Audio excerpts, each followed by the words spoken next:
Ini pernah direncanakan oleh suami istri di masa lalu, dituliskan di dalam kitab yang sangat populer.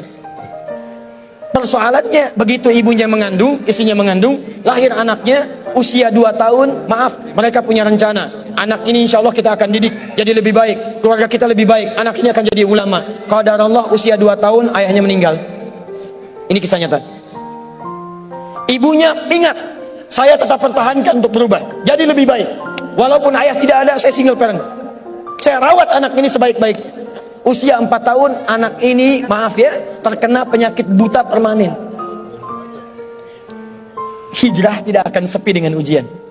Suami meninggal, single parent, anaknya kemudian buta permanen. Apa yang dilakukan oleh ibunya? Ibunya tetap berpedoman, Allah pasti akan berikan yang terbaik.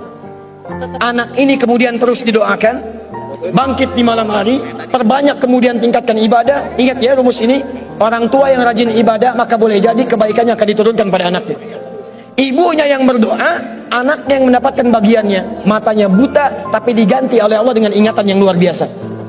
Kalau Anda bacakan satu kalimat, satu baris ini, satu lembar buku dibacakan oleh Anda satu halaman, maka seketika dia akan ingat seketika tanpa diulang, dengan titik, dengan komanya. Anak ini kemudian dibawa ke sekolah Al-Quran, dimasukkan talaki ke syekh di sana. Syekh di situ kemudian membacakan pada saat itu surat Qaf, surah ke-50.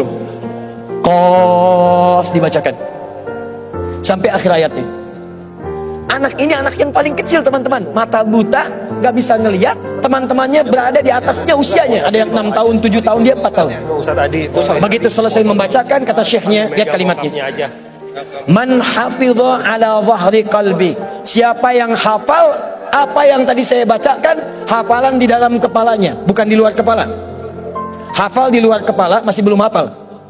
Kata syekhnya, hafal di dalam kepalanya. Tiba-tiba saat semuanya diam menyimpan tangannya begini, anak yang buta tadi mengangkat tangannya mengatakan, hafidtu ala zahri qalbi, saya sudah hafal.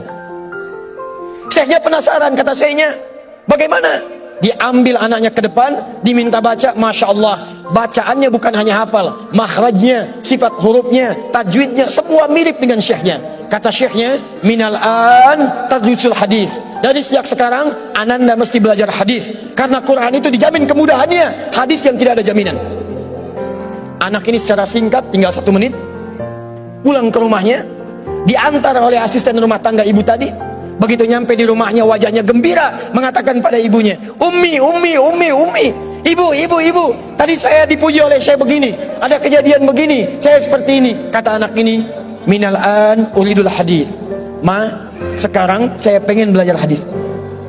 Kata ibunya, ya bunayya iktafi bil Quran, anakku sayang, kamu punya keterbatasan, supaya kamu nggak capek sekarang Quran dulu, baru setelah itu hadis. Kata anaknya, lah, dia percaya pada gurunya, dia percaya pada keyakinannya, dia katakan, ma, saya pengen belajar hadis. Dia tinggalkan ibunya sambil meraba jalan begini ke kamarnya.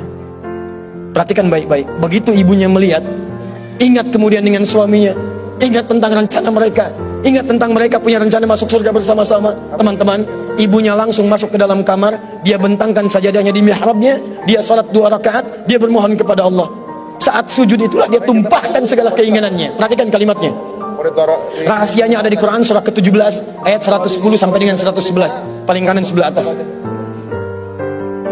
Ya Allah yal basir, yalladzi ala kulli syai'in qadir, a'id basirat ibni. Saya mau akhiri, ketika tumpah air matanya dia katakan, ya Allah yang maha melihat, mohon kembalikan penglihatan anak saya. Yal basir, yalladzi ala kulli syai'in qadir, a'id basirat ibni. Begitu mengatakan kalimat itu, capek ketiduran.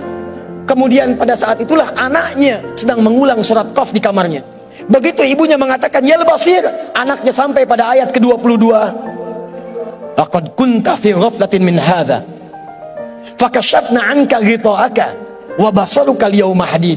Ibunya menyebut yal basir, anaknya sampai di ayat wa basaruka al-yawma hadid. Dulu pandanganmu tertutup, sekarang kami akan buka, kamu akan melihat setelah ini dengan setajam-tajamnya. Ayat ini sebetulnya kemuliaan akhirat, tapi diturunkan mendapatkan kemuliaan dunia. Tiba-tiba setelah baca ayat ini, ibunya berdoa, bersamaan kalimatnya, tiba-tiba terbuka pandangannya. anak ini bisa melihat kembali. Saking kagetnya dia lompat, dia kejar ibunya. Ummi laqad ra'ait. Ma, saya bisa lihat lagi. Ma, saya bisa lihat lagi. Ibunya kaget kemudian terbangun. Dia peluk anaknya, dia katakan, "Nah, mungkin kamu melihat bukan dengan hatimu. Kamu melihat bukan dengan matamu. Rubbama ra'aita biqalbik, laisa bi'ainik." Mungkin bukan matamu tapi hatimu. Waktu habis. Kisah belum selesai. Tinggal 1 menit. Boleh 1 menit? Lihat sini. Kata anaknya, "Mah, saya melihat dengan mata saya. Ini mama pakai baju ini. Di sekitar kita ada benda-benda ini." Allahu Akbar. Ibunya kemudian yakin anak itu bisa melihat. Dipeluklah anaknya. Keduanya kemudian menangis. Dan ibunya sejak saat itu yakin bahwa anak ini punya kemuliaan besar di masa depan. Maka disekolahkanlah kemudian tempat-tempat terbaik. Belajar hadis terbaik. Diingat segalanya. Cepat luar biasa. Anak ini kemudian dikenal dengan luar biasa di masa depan. Nama anak ini adalah Muhammad. Bapaknya yang meninggal namanya Ismail. Kakeknya namanya Ibrahim. Kakek buyutnya Al-Mughirah. Eyang buyutnya Al-Bardizbah. Tinggal di kecamatan Ju'fah, di Kabupaten Bukhara, Provinsi Khorasan, negara Uzbekistan sekarang. Kelak di kemudian hari, dia dikenal dengan nama daerahnya Bukhara, dengan Al-Bukhari. Itulah kisah Imam Al-Bukhari.